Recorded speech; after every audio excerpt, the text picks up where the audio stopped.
Lads, this episode is brought to you by Manscaped, who is the best in below the waist grooming. Yeah, look, it's waterproof. That's great. LED light. That's great. To be honest, I could live without those things. But the fact that you just put it down there and you have nothing to worry about, does not nick your balls, just go for broke. Second thing is, I'll be honest, I shaved my arsehole. Should I say that? Fuck it. I shaved my arsehole yesterday. And obviously you're thinking it's going to chafe like fuck. I can't believe I just told the nation I shaved my arsehole, but I shaved my arsehole. You would think it would chafe like fuck. It felt very chafy the second I did it. And then Manscaped have this crop preserver, which you take out a bit, you rub it on the area you've just shaved. And I'm telling you now, it does not chafe. Like we all know, if you shave your balls or you shave your pubes and you shave it right back, it feels weird and it's kind of itchy and chafing for a few days. This crop preserver stuff is literally unbelievable. You just lash it on and there's just no chafage whatsoever. So do me a solid one. Head on over to manscaped.com. Use the code CANS20. CANS20 for 20% off and free shipping. You'll be doing me a massive favor because this whole contract thing with Manscaped, it's only a trial like most of these things are.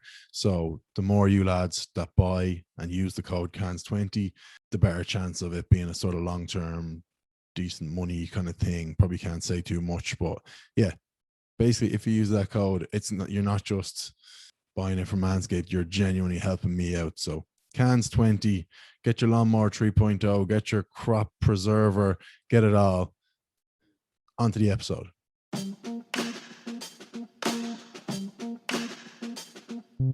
All right, lads, I'm Dara Curran, aka the Guinness Guru, and this is Only Cans, the show that's all about drinking. From mad stories to fucked up traditions, I chat to different people from all walks of life about their own personal drinking career so far. Welcome to episode 10. Then the music kicks in, which I will add later. A dose of Only Cans, that's your only man. So sit back, relax, that's the only plan. Grab yourself a Guinness or Peroni, man. Welcome to the show, this is Only Cans. Cheers! And then we're back. I'm absolutely over the fucking moon to introduce my guest this week, and frankly, I'm surprised he's even agreed to come on. 12 years ago, he captured the hearts of the nation as Buzz McDonnell in the Hardy books and has been on a comedic warpath ever since. In my opinion, one of the funniest men this country has ever produced, but also seems like a right sound cunt also. Oh, I put also in twice. Bad grammar. Ladies and gentlemen, Owen Colgan. Owen, how are you? Thank you very much. That was a lovely introduction. That's good for the ego. Thank you very much. Appreciate it. Yeah, I was just about to say, that's enough sucking your cock for now, so we better get into it. But how are you getting on anyway? You're all good? Yeah, not too bad now. Yeah, just getting sick of the lockdown as everyone else is. So I'm looking forward to getting out there and getting my first pint of Guinness. Yeah, exactly. We'll spare the fucking 5 minutes of boring lockdown small talk and get straight into my first question I want to ask you, right? Yeah. So let's do it. Mr. Owen Colgan, aka Owen Colgan Fitness on Instagram. Can you remember your first alcoholic drink? I can. It was tequila, and it was in a nightclub that's kind of at a crossroads between 4 or 5 different towns, and the nightclub was called Julian's. And I was there about 14 at the time, and somehow I got in because I think my uncle was the bouncer, so he goes, "Go on in there, but don't be drinking." So I said, "Oh yeah, sound."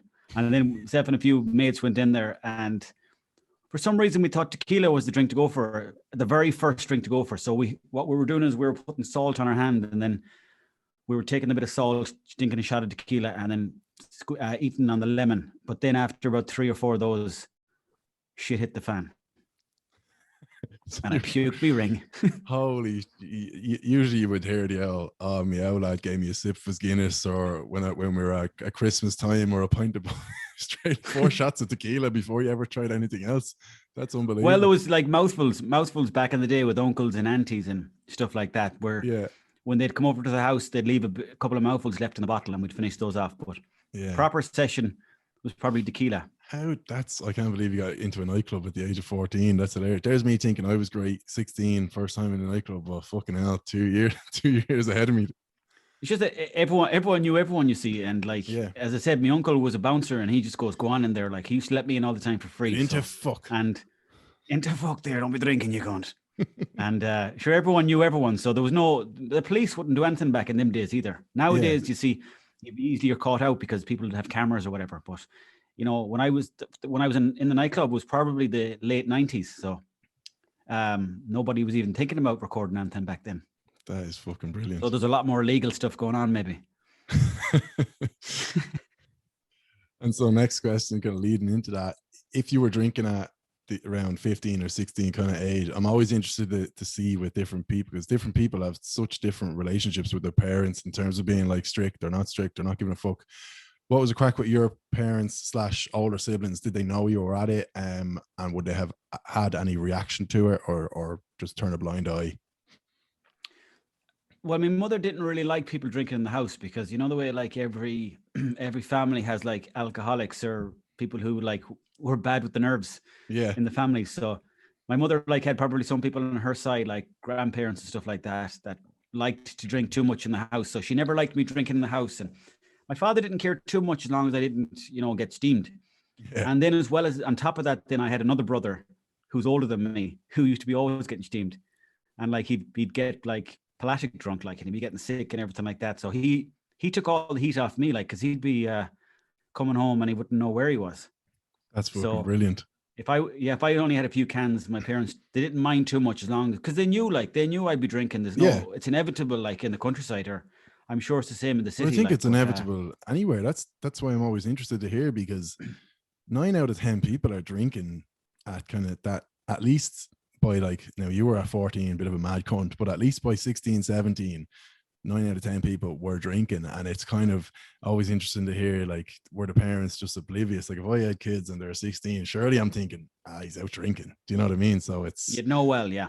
Yeah, you'd know well. But at the same time, you'd kind of have to let them off too, because you have to experience those things too in order to see that they're good or not, like, Yeah, sure. So like, you were fucking at it yourself as well, so maybe don't let them off a 14-year-old in a nightclub drinking tequila, but sure, give them a couple of cans at Christmas.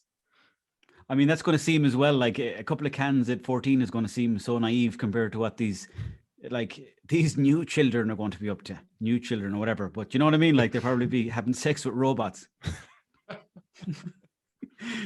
Fucking hell.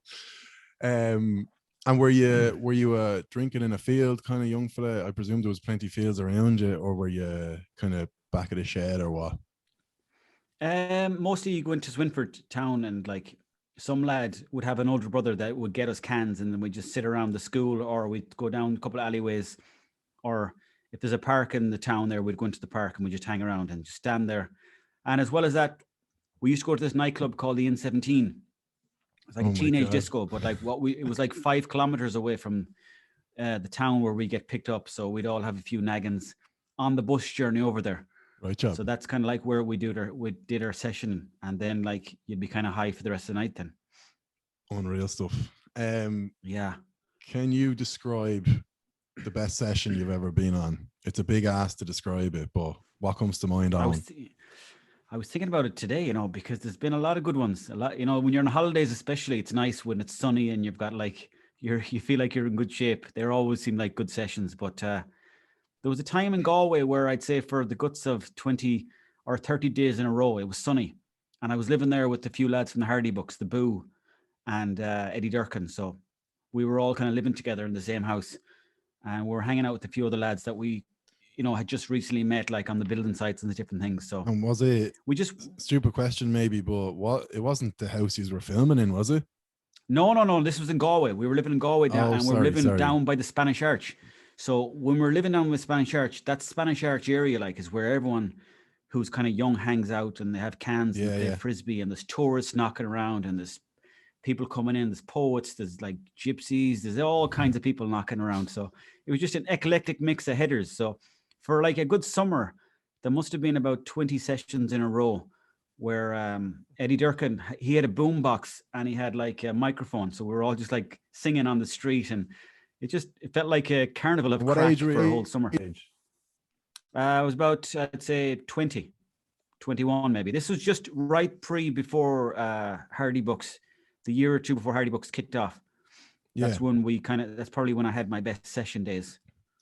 So then Hardy Books kicked off at around 22, 23. I think 23 we were, yeah. Well, I was 23 anyways, and I think the lads were maybe the same, or maybe 1 or 2 years older, So or younger. best depending on the session person. generally just Galway, Best Spanish session the Arch, a summer of load of Galway, yeah. mad cunts.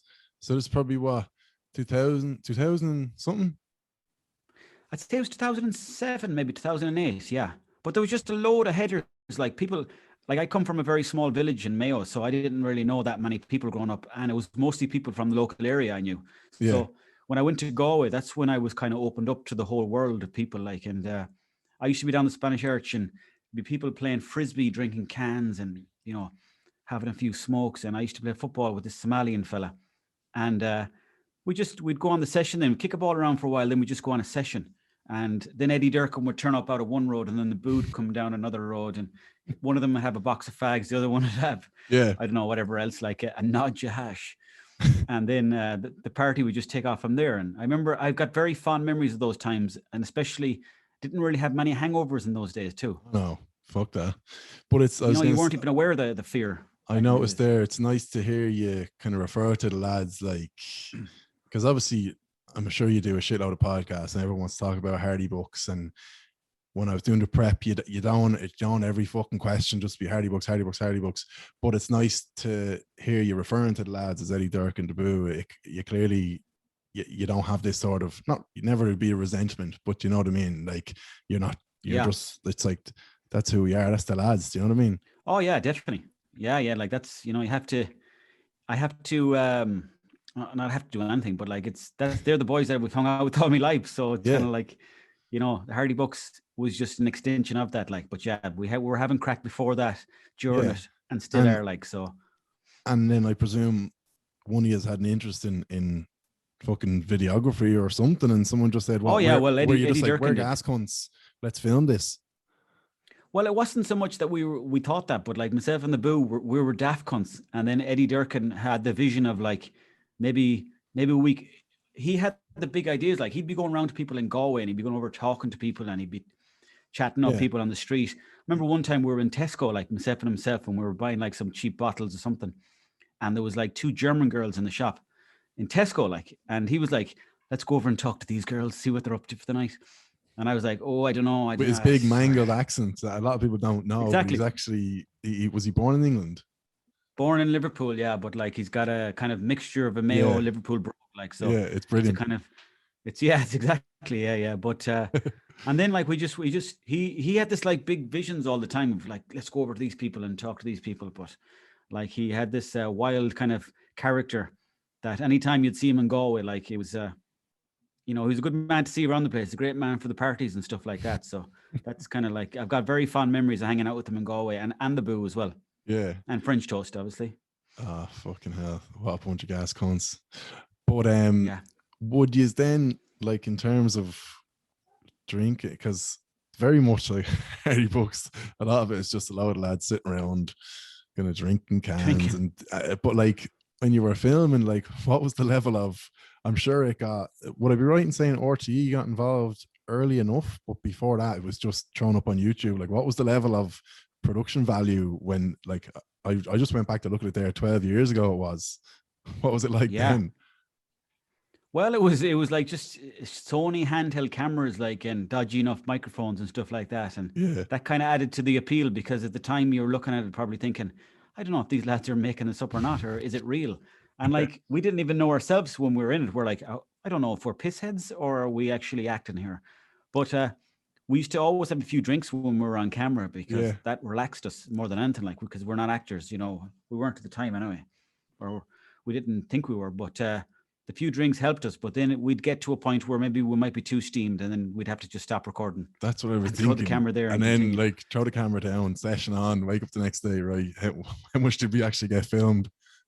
Exactly. And you'd look back on some stuff and you'd be like, geez, that's not great. But then there'd be some nuggets in there where you'd be like, oh, that seems like there was a good hour there maybe of good chat. Yeah. But the rest of it, like, get rid of it, let no one ever see it. Because I remember watching I think it's on Netflix. Yeah, it's on Netflix. And I was watching it. And I wasn't really thinking. And I was watching the first episode, and it was this big, massive, like, foam party and all this stuff. And I forgot that wasn't the actual first episode, if you know what I mean. Yeah. And I was like, how the fuck did they have the money to make this? Like, they were just a load of random. And then I remembered, oh, this is when it was brought on RTE. Yeah, So then I went back yeah. onto YouTube, and you see the first episode, and it's only about 5 minutes long or something, and it's just total. You're just using whatever's around the town. That's what we were doing at the time. Where whatever was around the town, we were using that. And as well as Eddie Durkin, he was in Ballyfermot Media School as well as the Viper. Yeah, and they had to do like a weekend project. So they came down to Swinford for a weekend and they filmed the whole stuff. But they had cameras and they had cameramen and camera women and sound people to do all that stuff. So yeah, that's why they had all the equipment to do it, you know. Unreal. And I have to say, I'm sure people shout fucking quotes at you and stuff the whole time, but whenever I think of you, and to this day, if someone makes me a cup of tea, you know what I'm going to say. You have to say, any biscuits? If any biscuits, get them. Yeah. Like, how can such like, was it 5 or 6 words? 4 words? Any biscuits? Get them. That just goes to show. I'm sucking you off again here on, but the delivery, like, it's just. Oh, I'll take it. Thanks very much. Yeah, but geez, I just like literally, what is it? Fucking 12 years since that aired, and I'll be totally honest with you. I remember watching it like probably 2-3 weeks after it went up, and we were me and the lads were very early in it early on. So I'm definitely. Oh, nice. Proud of Thanks that. very much. Yeah, thank But you. anyway, Jeez, that's one of the old school fans. No, honest to God, I remember fucking. What was that? The first episode? The mad as a box of spiders. Bag of spiders. Yeah. Spider. Fuck. I think that was Eddie. Was that Eddie Durkin or the Viper that? I think it was Eddie. Just unbelievable stuff. But come here, I better ask you another drinking question. Now, this is a fuck knows how you're going to answer this, because you don't want to what's the word? Incriminate yourself. What's the dumbest thing you've ever done while you were? I said locked, but I better change to steamed. Seems to be your word of choice. Steamed. I was thinking about this earlier on, and I remember actually in the Galway days again, I was one of the first of my friends to have a flip phone. I don't know, I'm probably showing my age a small bit, but the flip phone was a big deal back in the day. How old? Do you mind saying how old you are? 36. Right, I'm 28, so it's not worlds apart. Okay, yeah. So you probably were at the end of the flip phone, were you? Did you have I remember the flip phone well, yeah. Okay. Well, when they first came out, myself and the lads, like, we were like, you know, because trying to always have the coolest phone or whatever. But I remember I had a flip phone, and I had read somewhere if you put it into a microwave, it doesn't break. So I said, we were on a session in Bohomorial in Galway. And I said, watch this, lads. I'll put this in the microwave and it'll still work. And they're like, no, it'll definitely break. And I put it in the microwave for like 10 seconds. Ballsy. Took it out and it was fucked. And the microwave was fucked. So not only did I lose a phone, but I had to pay for a microwave. 10 seconds? About 10 seconds, it was gone. And who told you fucking this? Because I don't think there was Google around back then, or was there? Not on the flip phone, anyway. Not on the flip phone. Not on the flip phone. You had to go into an internet cafe to use the internet, like. But I think I read it somewhere. Someone had told me, maybe probably as a joke, and I had taken it seriously. And then thought at the party I was at, this will be a great trick to further increase my reputation. Not only do I have a flip phone, but it works in a microwave, and it didn't. Well, I'm not calling you stupid now, Owen, but like what was going to be if you put it in for 10 seconds and took it out and it was still working? Like, I don't think the level of, like, it would warm your ears. Like, that's not going to impress people that much, whereas you took that massive risk.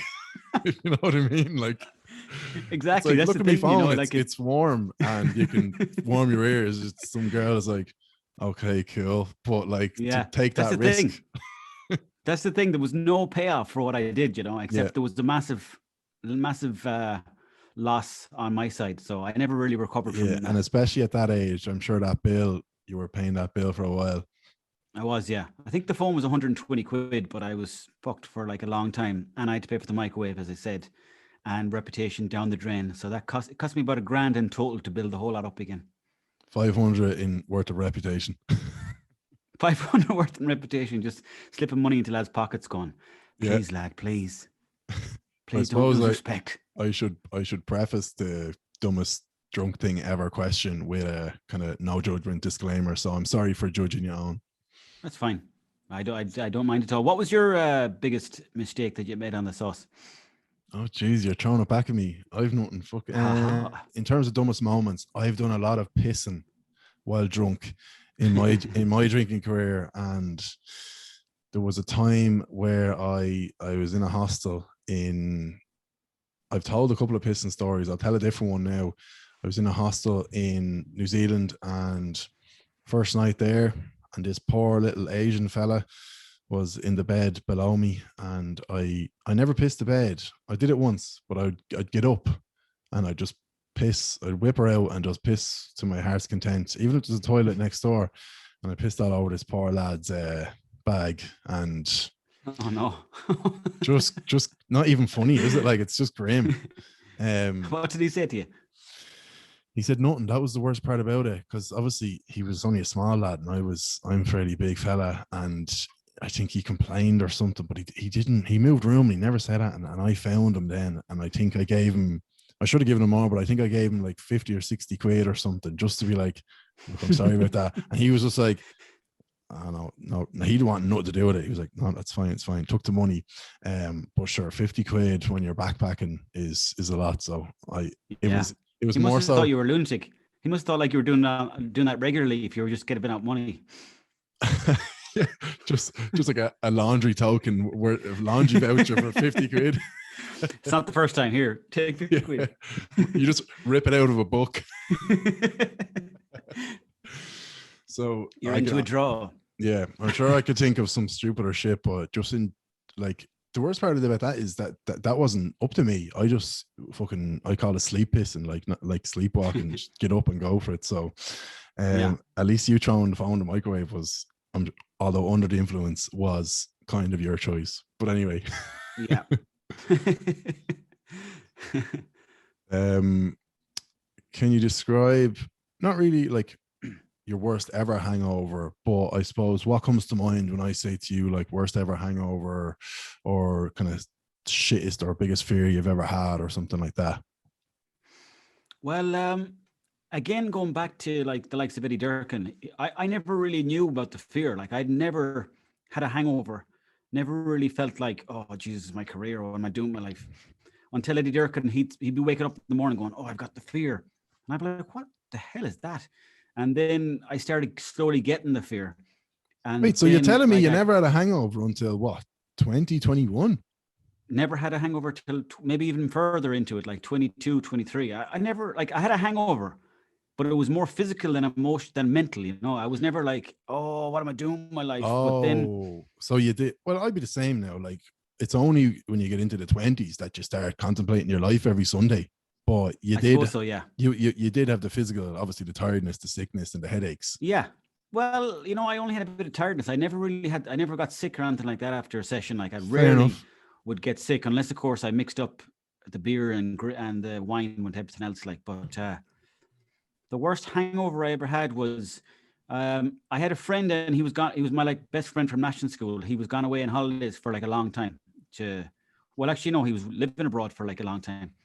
And then he came back to Ireland, and we went on an almighty session in Galway again. And I stayed at his new house that he was staying at. And I remember we got back to his place and we were drinking whiskey and we're up till all hours chatting shite. And the next day, then he had to go to work, I think at like 9 a.m. or whatever. Right. And he left me there in the house, and I was lying on the couch, and it was like a leather couch, and my face was stuck to the couch, and the sun was shining into my face. Absolutely nothing worse. Nothing worse than, and it fucking, you know, the smell in the room of, like, you know, the booze the night before. And I was watching television, and I remember my stomach was so bad, and my hangover was so bad as well that if I stayed on the same TV station for more than 2 or 3 minutes, I was going to get sick. So I had to keep changing the show that I was watching every 2 or 3 minutes. But the window kept closing in on me to the point where, like, I was like, oh no, this is not good. And it got down to like 30 seconds, and then I could change. And then eventually I just ended up like spending the whole day getting sick. And because I was getting sick all day, I had no nutrients in the body, so I couldn't get out to buy any food. And I was just, when he got home, I was still on the couch, and I was like, oh, I'm fucked. And he thankfully he brought me in some like fruit and stuff like that. And just as soon as I had a banana and a couple of oranges, I was feeling Yeah. better again. But for the whole day, I was like, he was at work and I was on the couch, just like on a leather couch, lying there like sweating. Yeah. And I was in the horrors for the whole day. But honestly, who decided to make couches out of leather? Because it's Big the mistake. biggest, especially if you're hungover or anything. When in the winter they're freezing, and in the summer you stick to them like fuck. They don't work in Ireland. Full stop. No. Like, get rid of leather couches in Ireland. That's the next petition to put out there. But that's the next one. Put it on the list. But what comes to mind when you say your friend went to work the whole day? He must have been twice as bad as you if he was in work all day and you were fucking on the couch. Yeah, he was, but he was one of the people that said to me before, like, that when you have a hangover, the best thing to do is get up early and get your brain moving and get your brain thinking of something else, and then you won't be like wallowing in your own self-pity, you know. And Agreed. that's sometimes I've tried it. Now I find it very hard to get out of the bed, but if I can get out of the bed with a hangover, you know, it's actually not so bad. You can actually beat through the worst of it by 12 o'clock in the day. Yeah, and then you can always go back for a snooze. Do you know what I mean? That's the thing, you see. Yeah, there's no guilt in a snooze, you see. Yeah. But if you're in bed till 2 o'clock, you can't be going back for a snooze at 3. You know. Well, you're sure. taking the piss altogether. We won't judge you, but yeah, be a bit ridiculous. But because I remember actually, I never even considered that idea of getting up early and the hangover might be work, because you're just thinking, you know, get as much sleep as you can. But that's like logic goes out the window. You gotta be ahead of the game. And I do remember we were on a trip to, I think it was Newcastle, and you know yourself, 2 nights out, full hog, fucking no holding back. And our flight was at I think our flight was at 10 a.m. maybe on the Sunday, and we were all going, fucking who the fuck booked that 10 a.m. We were up at say 8 o'clock, in the airport for 9, home in the bed by 1 o'clock, not a bother. Yeah. And that did make me think, like, there's something in this getting up early crack. Get up into the shower. Some people have to fucking shove the fingers down the throat, do whatever you want. So yeah, there could be something in it if you end up in bed late. But this is the thing. Yeah. I think then it's too late on, and you're not going to set an alarm. If you're in bed at 4 o'clock pissed, you're not going to set an alarm for 8 in the morning, are you? No, that's too much. Like, you need at least 5 hours in the bed. You know, you need to at least 5 hours or 6 hours in the bed. Like, but getting up early is definitely I think it's a good thing, because otherwise you're just going to be in the bed looking at the phone, and if you're scrolling on the phone looking at other people doing stuff all day, you know, chances are that's only going to bring you deeper into the hole. Oh, that's the worst thing you can do. But on that topic, Guinness Bird, this thing about doing a podcast, and I say it all the time, on with fucking cans, you're burping like fuck. That's why you got to get on the old vino. No burps with the vino.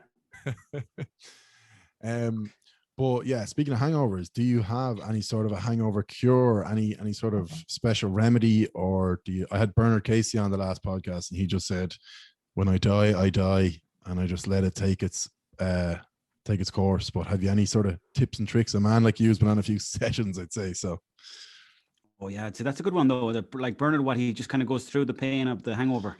Yeah, well, he said he tries Diorolite, which I've never tried, but okay, yeah, he basically just said nothing he does really helps, and just face up go through the pain. It's like penance nearly.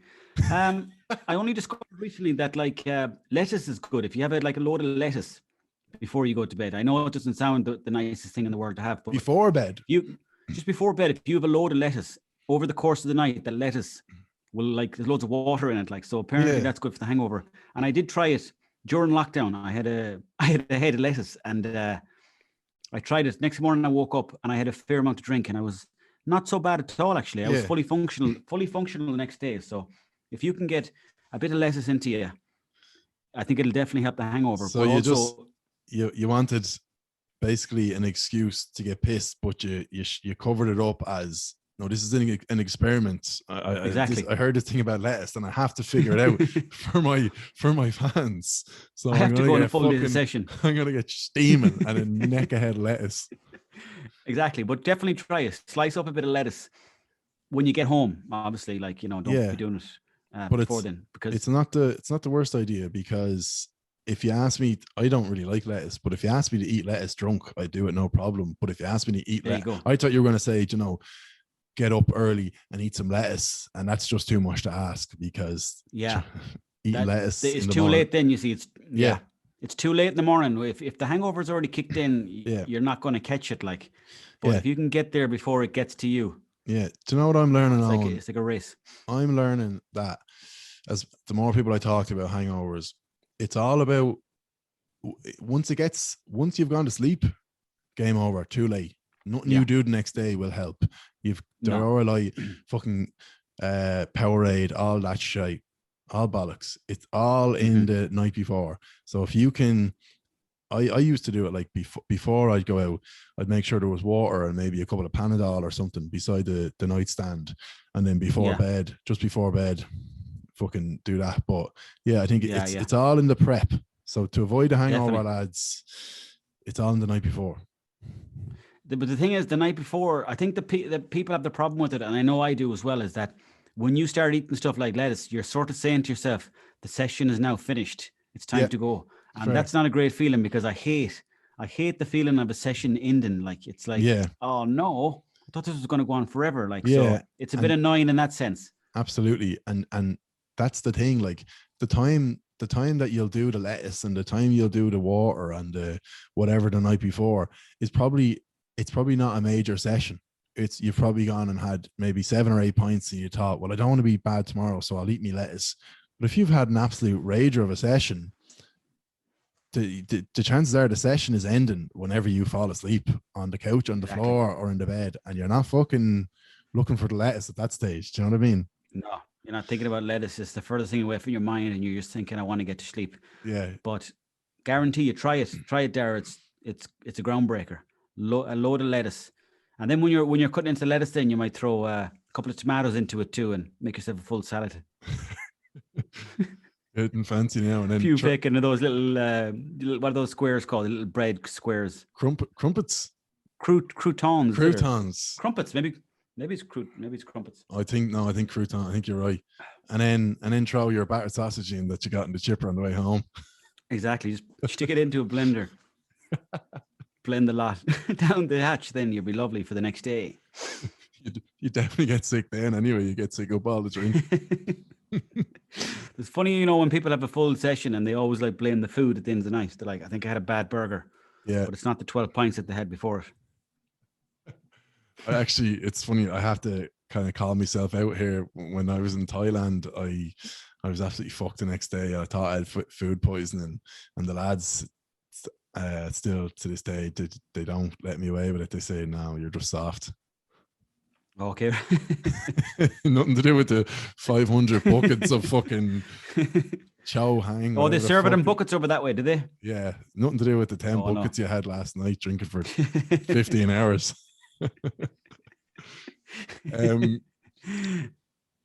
Owen, has there ever been a time where you seriously considered giving up alcohol?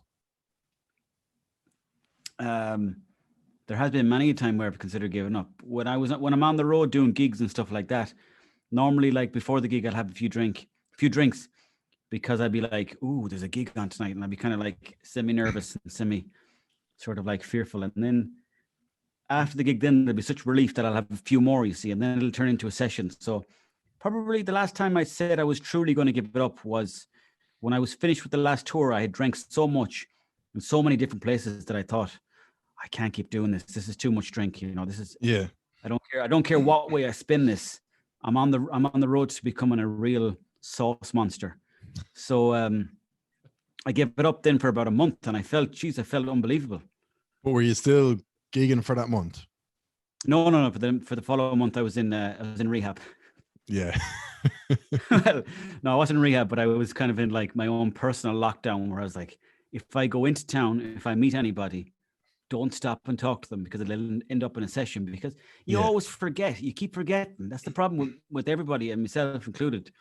You keep forgetting every Friday. You're like, you wake up with the worst session in the world, and then the Friday comes around again, and you're like, oh, one or two wouldn't make a difference. And then you have one or two, and you're like, well, 3 or 4, and then 3 or 4, you're feeling. That's when you're at your prime personality. That's when I find I'm in my best form of my life, when I've had 3 or 4 pints. Yeah. But then you're constantly chasing that feeling the whole night then, and then you end up back in square one, which Yeah. is like Doomsville.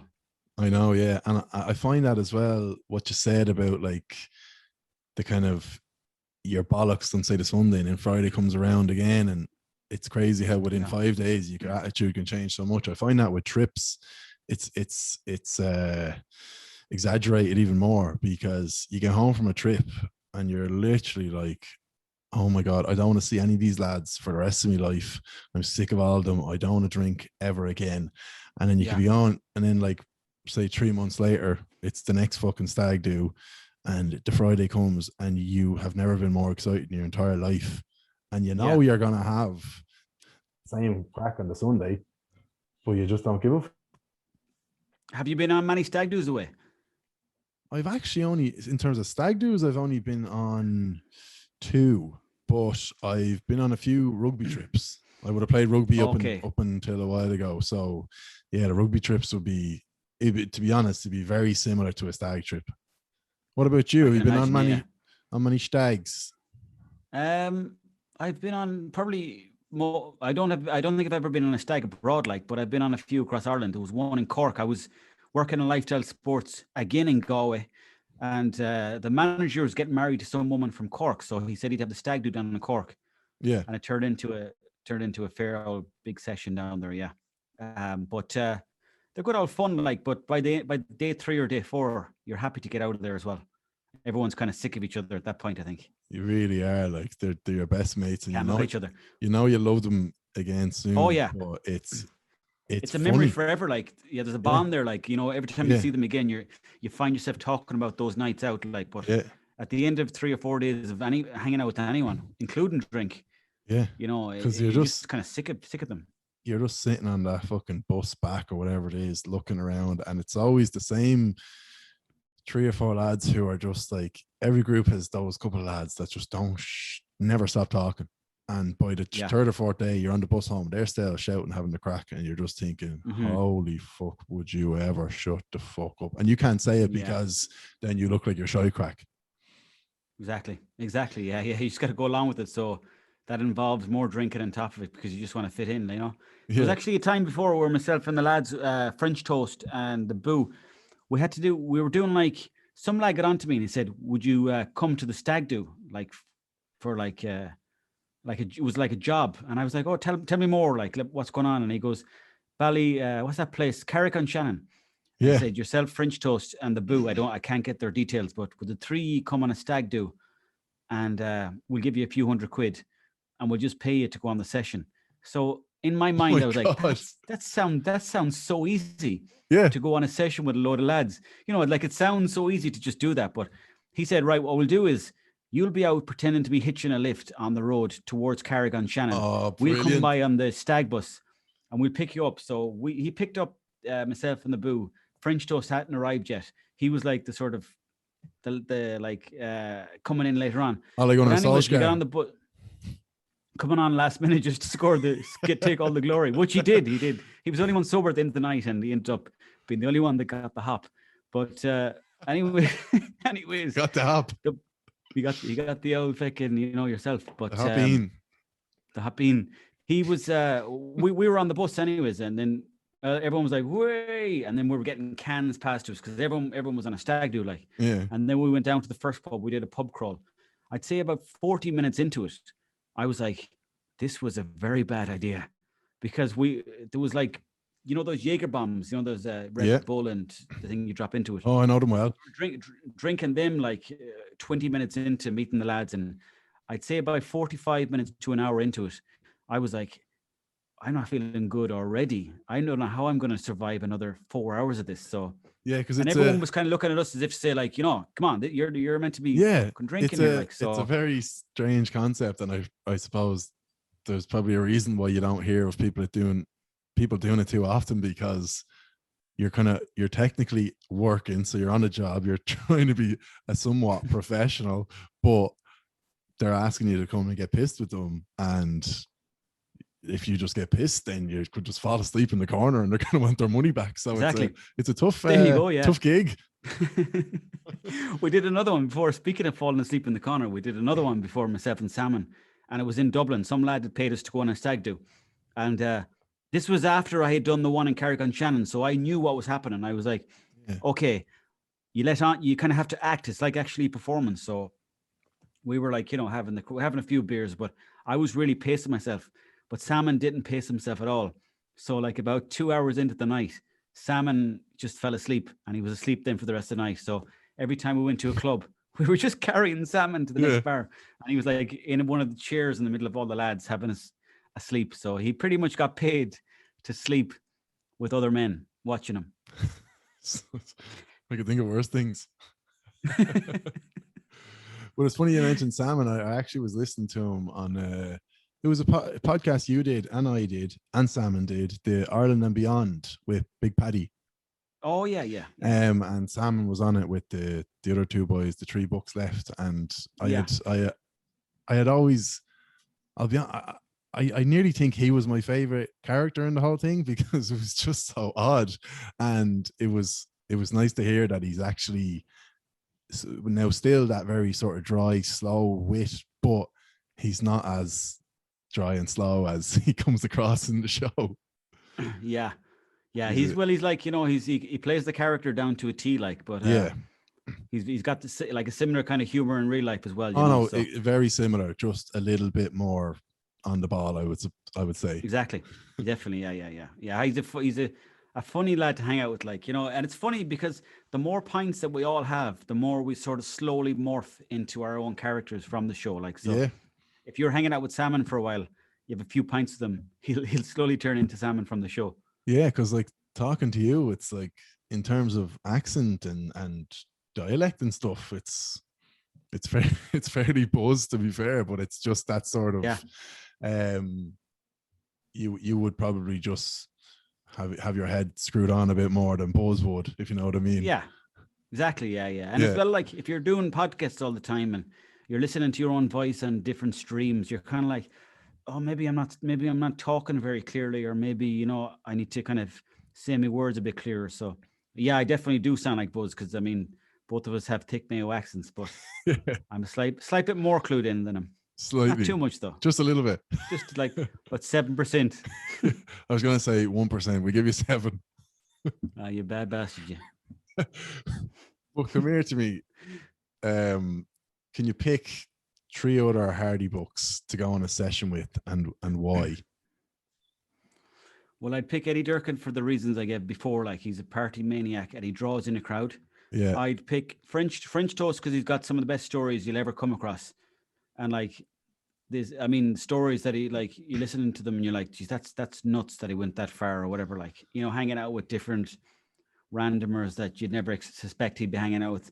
And then probably Big Mick, because he's kind of like a solid piece of the foundation to have in the corner. And Big Mick has got great old time stories, and an old way about him, and you feel very safe when you're around Big Mick as well. So I'd say those 3, So Eddie Durkin, French Toast, and Big Mick. Big Mick, yeah. And who is Big Mick? Like, he the rest of the characters kind of make sense, like all similar-ish ages, load of mad bastards. And then you just got Big Mick, obviously a bit older. Like, how was he brought into the whole thing? He's Eddie Durkin's uncle in real life. Is he actually? And and he's actually like probably like a real Hardy book in the way he goes on, and like, he's a great character. So the hardiest of the lot, like, and the fella that's actually done the most amount of work out of all of us, like, so he was just knocking around town, like, and Eddie Durkin was always like, oh, he'd be good for the show, like, get him into it because he's naturally funny, and it's no acting around. He just seems like he's just just comes across funny, like. Exactly, yeah. He's like a white version of Liam Neeson. Terrible joke, but such a shy joke. Jesus Christ! But he was just like, he just knocks around town like everybody else does, and even like Stateside was walking around town one day in space boots, and we're like, well, he looks funny, so like we're gonna have to put him into the show. If I said to you, best lads trip you've ever been on, would you have an answer for me? Galway. For fuck's sake. I was like, is he going back to Galway again? Is that cunt ever not gone anywhere else? Best lads trip, Jesus. Well, there was a time where I went to Gran Canaries before, played the Lingas, and it was probably the first holiday I was ever on.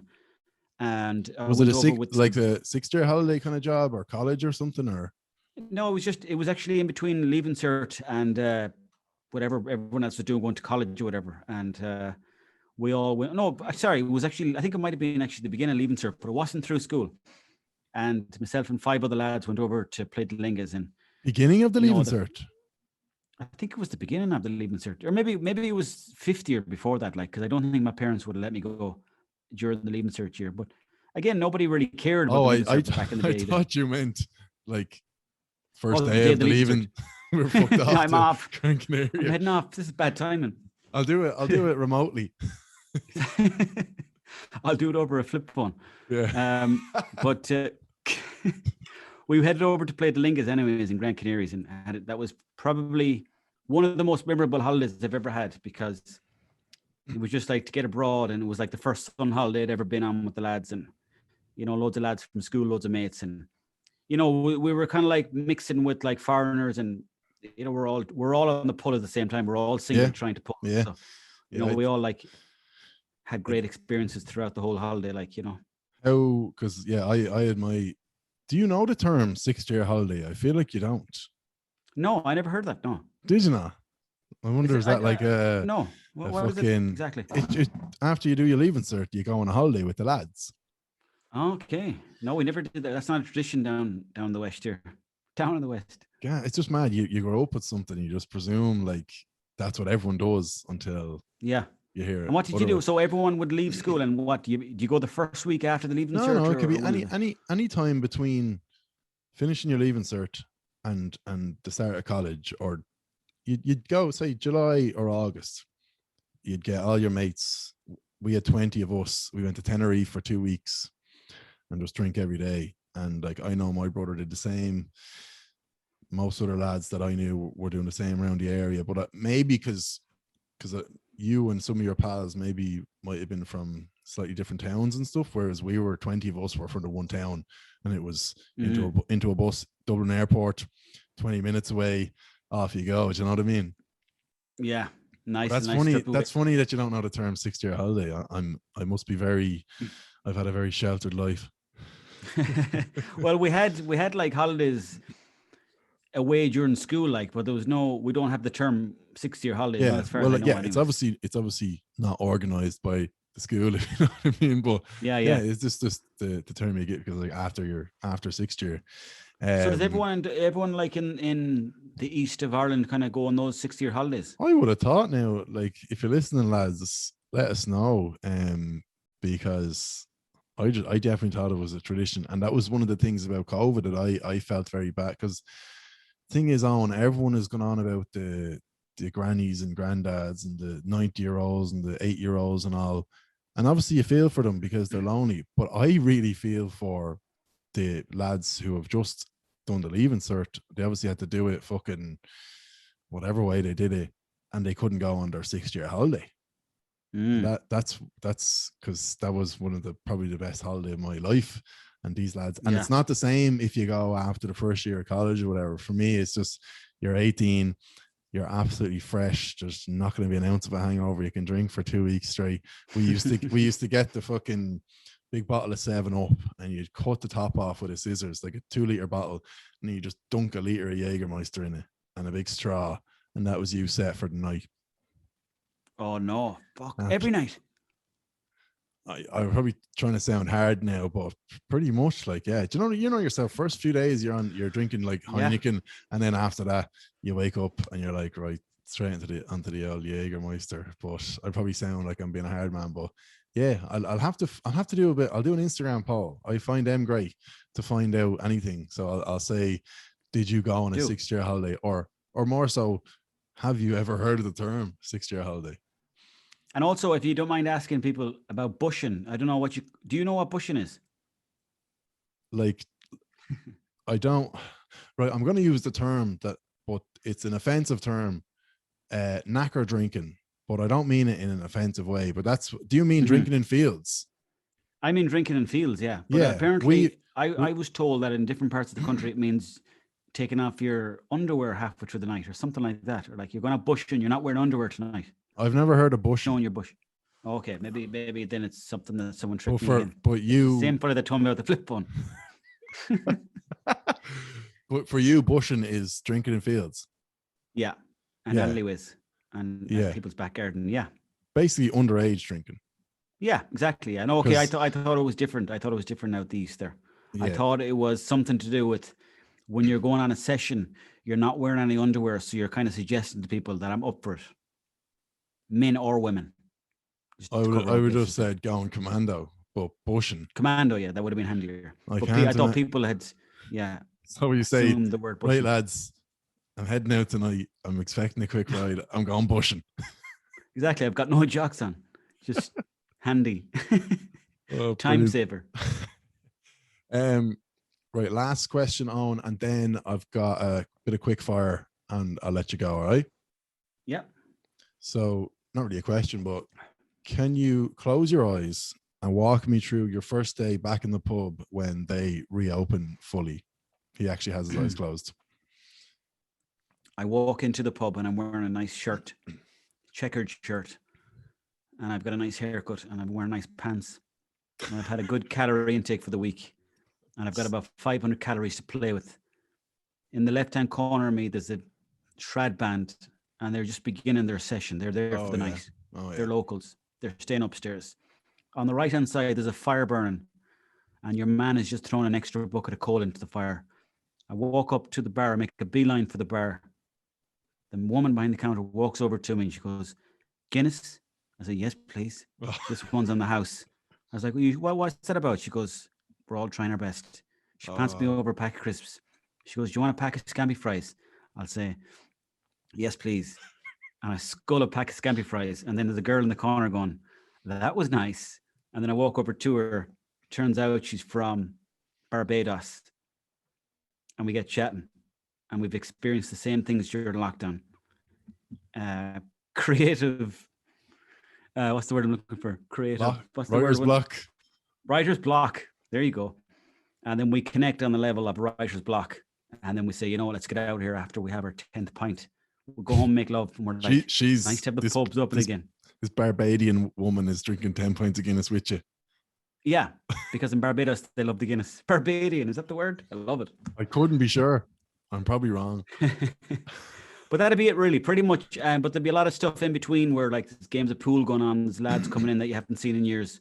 But just generally, it wouldn't be a crazy busy night, but it'd be lots of people milling around and a great atmosphere. I think you did a great job. And you had, for the lads listening, he had his eyes closed for the whole thing, which I was very impressed with. Yeah. I'd be the same on. I no interest, like you say, first night back. I'm not fucking nightclubs or anything like that. I just want to sit with a couple of lads by the fire. And let's be honest, fuck me, by the time the pubs are reopen fully, the fires will probably be roaring, which is a grim thought, but it's probably the truth. Couple of lads and just drinking nice creamy pints of Guinness. That's all you want. Trad band is a bonus. The girl from Barbados is a bonus. The free pint of the bar is a bonus. The scampi fries are a must. But that's no question about that. Because that's when you know you're back in the pub, the scampi fry. And actually, I like the way you said scampi, because I prefer the scampi than the bacon, and I usually get a lot of shit for that. So I'm actually I'm happy. I'm with you on that one, Dara. Yeah, we should create our own scampi fries page. So that's the Scampi second. Bad Boys. What was the first page? I can't even remember what our first petition was, but now we're on to we've a scampi. I forget as well. Scampi fry petition. Yeah. Yeah, exactly. Just being inside the walls of the pub.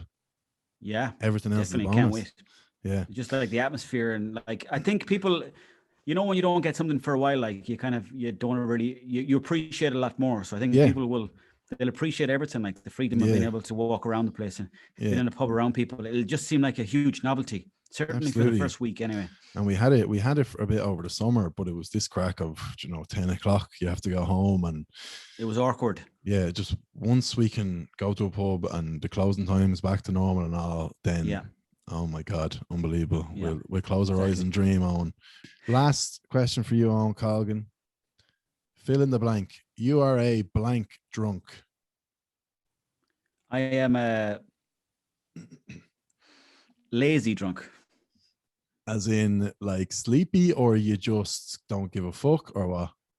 I just like I can go to a house party, and if I'm tired, the first thing I'll do is I'll take off my shoes and I'll find the first bedroom and I'll go to bed.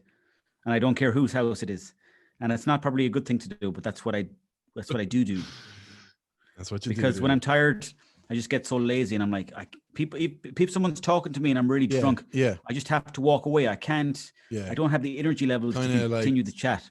sluggish, like you're just like I get sluggish. I don't care anymore. Yeah, because I drink fast, so I've got about a 6 or 7 hour window of crack and high energy. But then once the dip is coming, I need to get to bed quick. I hear you.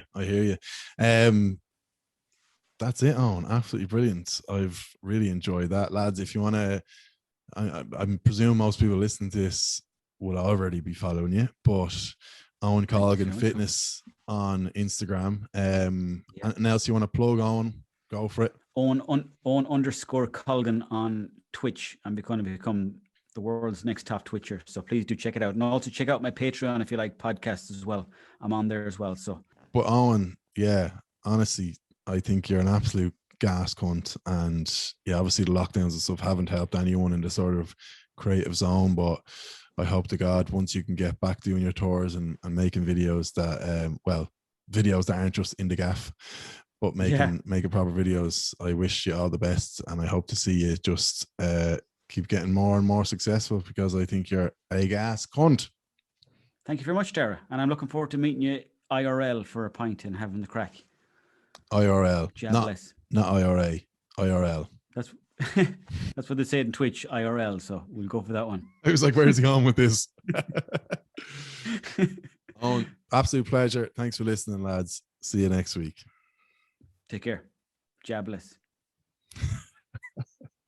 All right, lads, as per usual, the extra podcast is on patreon.com/the Guinness Guru. Extra cans, myself and Owen just talk a bit more behind the scenes, a bit more chilled out chats. Greatly appreciate you checking it out. And again, go and use the code CANS20 at manscaped.com. That'll help me out a lot as well. Sell, high plug, fucking plug, sell, high, buy low. See you next week, lads. Owen, if you're listening, that was fucking great crack. Good luck